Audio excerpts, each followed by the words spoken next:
നേത്ര സംരക്ഷണത്തിന് നമ്മുടെ Ahalya. Ahalya foundation eye hospital, കേരളത്തിൽ എല്ലായിടത്തും. നവീകരിച്ച മൂവാറ്റുപുഴ KSRTC ബസ് സ്റ്റാൻഡ് സമുച്ചയത്തിന്റെ ഉദ്ഘാടനം നടത്തി. നഗരത്തിന്റെ മുഖച്ഛായ മാറ്റുന്ന രീതിയിൽ ക്ലോക്ക് ടവർ ഉൾപ്പെടെയുള്ള ആധുനിക സൗകര്യങ്ങളോടെയാണ് സമുച്ചയം നിർമ്മിച്ചിരിക്കുന്നത്. നവീകരിച്ച മൂവാറ്റുപുഴ KSRTC ബസ് സ്റ്റാൻഡ് സമുച്ചയത്തിന്റെ ഉദ്ഘാടനം നടത്തി. നഗരത്തിന്റെ മുഖച്ഛായ മാറ്റുന്ന രീതിയിൽ ക്ലോക്ക് ടവർ ഉൾപ്പെടെയുള്ള ആധുനിക സൗകര്യങ്ങളോടെയാണ് സമുച്ചയം നിർമ്മിച്ചിരിക്കുന്നത്. ഗതാഗത വകുപ്പ് മന്ത്രി KB Ganesh Kumar bus stand സമുച്ചയത്തിന്റെ ഉദ്ഘാടനം നിർവഹിച്ചു.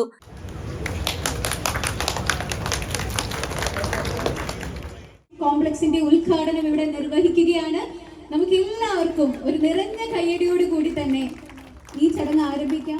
കേരളത്തിലുടനീളം KSRTC വലിയ മാറ്റത്തിന്റെ പാതയിലാണെന്നും പുതുതായി വിവിധ തരത്തിലുള്ള ലക്ഷറി AC ബസ്സുകൾ പുറത്തിറക്കുകയാണെന്നും മന്ത്രി പറഞ്ഞു. ഓൾഡോ ബസ്സുകൾ മാത്രമല്ല, ഇപ്പൊ 2 ബസ് വാങ്ങിയിട്ടുണ്ട്. അത് വരാൻ പോകുന്നേ ഉള്ളൂ.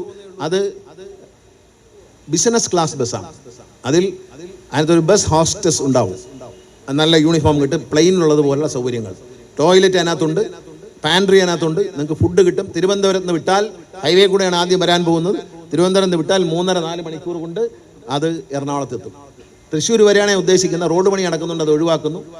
തിരിച്ച് തിരുവനന്തപുരത്ത് നിന്ന് കൊച്ചിയിലേക്ക് പോകുമ്പോൾ രാവിലെ ഒരെണ്ണം തിരുവനന്തപുരത്തേക്ക് പോകും. അപ്പോൾ തിരുവനന്തപുരത്ത് എന്തെങ്കിലും ഓഫീസ് കാര്യങ്ങളുണ്ടെങ്കിൽ അങ്ങോട്ട് പോകാൻ എളുപ്പമുണ്ട്. ഹൈക്കോടതിയിൽ എന്തെങ്കിലും കേസിനൊക്കെ വക്കീലന്മാർ തിരുവനന്തപുരത്ത് ഉണ്ടെങ്കിൽ അവർക്ക് അതിൽ കയറി സുഖമായിട്ട് അവിടെ എത്താം. നോൺ സ്റ്റോപ്പാണ് ഇത്. കൊല്ലത്ത് നിർത്തും, ബസ് സ്റ്റാൻഡിലൊന്നും കയറില്ല, റിസർവേഷൻ ഉണ്ടെങ്കിൽ മാത്രം. അല്ലെങ്കിൽ ബൈപ്പാസിൽ നിർത്തും. ബൈപ്പാസ് റൈഡറാണ്. ആലപ്പുഴയിലും ബൈപ്പാസിനടുത്ത് നിർത്തും. നേരെ എറണാകുളത്തേക്ക് വിടും വണ്ടി ആവശ്യമില്ലാതെ ഒരു സ്ഥലത്ത് നിർത്തില്ല. ടോയ്ലറ്റ് എല്ലാം അതിനകത്ത് തന്നെ വെച്ചത്. ഇടയ്ക്കൊരു ബ്രേക്ക് വേണ്ട എന്ന് വിചാരിച്ചിട്ടാണ്. ടോയ്ലറ്റ് ഉണ്ടാവും. നമുക്ക് ചായ കാപ്പി എന്താണ് നമുക്ക് വേണ്ടതെന്ന് വെച്ചാൽ മിൽമയുടെ ഉൽപ്പന്നങ്ങൾ കാണും. എല്ലാ പ്രോഡക്റ്റുകളും നമുക്ക് കൊടുക്കാൻ പറ്റുന്ന, പാക്ക് ചെയ്ത് കൊടുക്കാൻ പറ്റുന്ന, സെർവ് ചെയ്യാൻ പറ്റുന്ന ഒരുപിടി സാധനങ്ങൾ ആ മെനുവിലുണ്ടാവും. മെനു അനുസരിച്ച് നമുക്ക് ബുക്ക് ചെയ്തിട്ട് ബസ്സിൽ കയറാം. നേരത്തെ എനിക്ക് ഫുഡ് ഇന്നത് വേണം, ഇത്ര മണിക്ക് വേണം എന്ന് പറഞ്ഞാൽ അത് സെർവ് ചെയ്യും, പ്ലെയിനിലെ പോലെ. അല്ല, നമ്മൾ ബുക്ക് ചെയ്യാൻ വിട്ടുപോയിട്ടുണ്ടെങ്കിൽ അവിടെ കാണുന്ന സാധനം മെനു വാങ്ങിയിട്ട് ഇഷ്ടമുള്ള സാധനം അതിൽ നിന്ന് വാങ്ങിക്കഴിക്കാം. അതിനകത്ത് അവൈലബിൾ ആയ സാധനം വാങ്ങിക്കഴിക്കാം.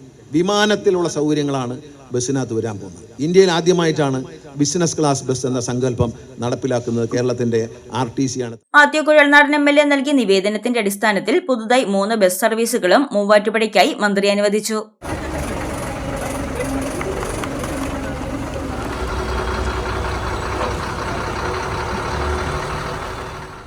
നാല് വണ്ടികൾ പ്രഖ്യാപിക്കുന്നത്. നേരത്തെ ഓടിയെന്നാണ് 2 വണ്ടികൾ. പുതിയ വണ്ടികളാണ് മറ്റത്. 5:30 PM മൂവാറ്റുപുഴ, പട്ടിമറ്റം, കിഴക്കമ്പലം, കാക്കനാട്, കലൂരേക്ക് ഒരു ബസ് ഏതാനും ദിവസങ്ങളുള്ളിൽ ആരംഭിക്കും. 5:30 മൂവാറ്റുപുഴ, വാളകം, കോലഞ്ചേരി, എറണാകുളം. 2ാമത്തെ വണ്ടി അതാണ്. 3ാമത്തെ വണ്ടി MLA എഴുതി തന്ന മൂവാറ്റുപുഴ, അരക്കുഴ അല്ലേ, പള്ളിത്താഴം, ആരക്കുഴ, പള്ളിത്താഴം, രാമപുരം, പാല, ഭരണങ്ങാനം. ആ ബസ്സും ഉടനെ തന്നെ തുടങ്ങും. മുൻ MLA എഴുതി തന്നവരുണ്ട്. ഓളിൻ്റെ മൂവാറ്റുപുഴ, തൃക്കളത്തൂർ അല്ലേ, തൃക്കളത്തൂര്, കുന്നത്ത്, കുന്നിക്കുരുടി, പട്ടിമറ്റം, കാക്കനാട്. ഈ 3 ബസ്സുകൾ തുടങ്ങും. അതുകൂടാതെ 4 ബസ്സുകൾ തുടങ്ങും. ഈ 4 ബസ്സുകൾ ഉടനെ തുടങ്ങാൻ ഏറ്റവും നിർദ്ദേശം കൊടുത്ത് ഡ്രൈവറും കണ്ടക്ടറും ഇവിടെ ഇല്ലെങ്കിൽ അടുത്ത് എവിടെയെങ്കിലും എക്സസ് ഉണ്ടെങ്കിൽ മാറ്റി കൊടുക്കാനായിട്ട് ഞാൻ എക്സിക്യൂട്ടീവ് ഡയറക്ടർ ഷറഫ് മുഹമ്മദിനെ ചുമതലപ്പെടുത്തുന്നു. മാത്യു കുഴൽനാടൻ MLAയുടെ 2023-24 ആസ്തി വികസന ഫണ്ടിൽ നിന്നും 4.25 കോടി രൂപ വിനിയോഗിച്ചാണ് സമുച്ചയത്തിന്റെ നവീകരണ പ്രവർത്തനങ്ങൾ പൂർത്തിയാക്കിയത്. പദ്ധതിയുടെ നിർമ്മാണ ചുമതല പൊതുമരാമത്ത് വകുപ്പ് കെട്ടിട വിഭാഗത്തിനായിരുന്നു. യാത്രക്കാർക്കായി ആധുനിക കാത്തിരിപ്പ് കേന്ദ്രം, പുതിയ ഓഫീസ് മുറികൾ, വാഷ് ഏരിയയോടുകൂടിയ ശുചിമുറികൾ എന്നിവയും ഒരുക്കിയിട്ടുണ്ട്. സ്ത്രീകൾക്കും പുരുഷന്മാർക്കും പ്രത്യേകം ടോയ്ലറ്റുകൾ സജ്ജീകരിച്ചിരിക്കുകയാണ്.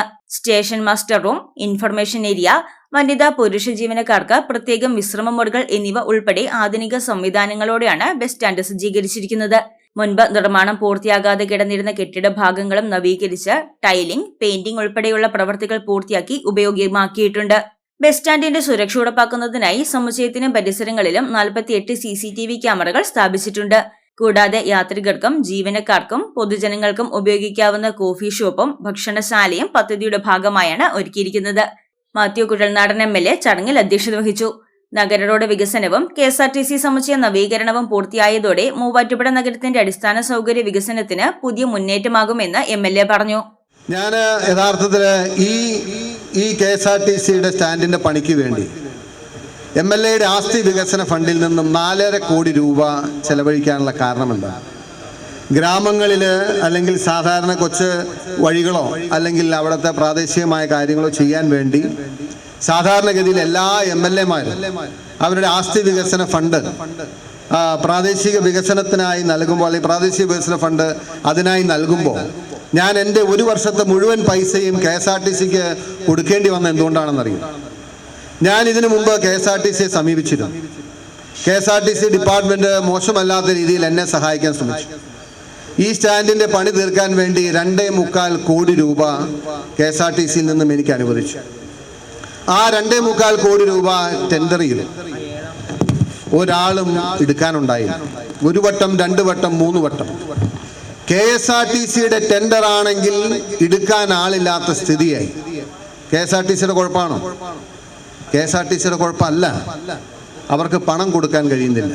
KSRTC executive director Sharaf Muhammad PM, Muvattupuzha നഗരസഭാ ചെയർപേഴ്സൺ ജോയ്സ് മേരി ആന്റണി, ജില്ലാ panchayat president KG Radhakrishnan, block panchayat president Najeesh Anavas, മുൻ MLAമാരായ ബാബു പോൾ, ജോണി നെല്ലൂർ, മുൻ നഗരസഭാ chairman PP Eldhose, Congress block president Sabu John, Muslim League നിയോജക മണ്ഡലം പ്രസിഡന്റ് PA ബഷീർ, കേരള കോൺഗ്രസ് നിയോജക മണ്ഡലം president advocate Shaison P Mankazha, CPM area secretary Aneesh M Mathew, Kerala Congress നിയോജക മണ്ഡലം പ്രസിഡന്റ് അനിൽ വാളകം, നഗരസഭാ standing committee chairperson Asam Beegum, കൌൺസിലർമാരായ Jinu Antony, Sheetha Rani Thomas, KSRTC managing director and IOSF chairman doctor Pramod Shankar, KSRTC ATO NP Rajesh തുടങ്ങിയവർ പ്രസംഗിച്ചു.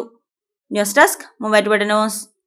മൂവാറ്റുപുഴ കച്ചേരി താഴത്ത് കഴിഞ്ഞ 34 വർഷമായി പ്രവർത്തിച്ചു വരുന്ന തോട്ടത്തിൽ ഫാഷൻ ജുവലറിയുടെ മറ്റൊരു സ്ഥാപനം തോട്ടത്തിൽ സിൽവർ കളക്ഷൻസ് പ്രവർത്തനം ആരംഭിച്ചിരിക്കുന്ന വിവരം ഇവരെയും സന്തോഷപൂർവ്വം അറിയിക്കുകയാണ്. 925 ഇറ്റാലിയൻ സിൽവർ ഓർണമെന്റ്സിന്റെ അതിവിപുലമായ ശേഖരമാണ് തോട്ടത്തിൽ സിൽവർ കളക്ഷൻസ് നിങ്ങൾക്കായി ഒരുക്കിയിരിക്കുന്നത്. ആഭരണങ്ങൾ കൂടാതെ പ്രസന്റേഷൻ നൽകാവുന്ന വെള്ളിയുടെ പാത്രങ്ങൾ മുതൽ എല്ലാ ഐറ്റംസും തോട്ടത്തിൽ സിൽവർ കളക്ഷൻസിൽ ലഭ്യമാണ്. എമറാൾഡ്, റൂബി, സഫൈർ തുടങ്ങി എല്ലാ ബെർത്ത് സ്റ്റോണുകളും ഇവിടെ ലഭ്യമാണ്. ഇൻവെസ്റ്റ് ചെയ്യുവാൻ ആഗ്രഹിക്കുന്നവർക്കായി 5 ഗ്രാം മുതൽ 1 കിലോ വരെയുള്ള 99.9 സിൽവർ ബാറുകളും ഇവിടെ ലഭ്യമാണ്. തോട്ടത്തിൽ സിൽവർ കളക്ഷൻസ്, തോട്ടത്തിൽ arcade, opposite Sayana hotel, TB junction, Muvattupuzha.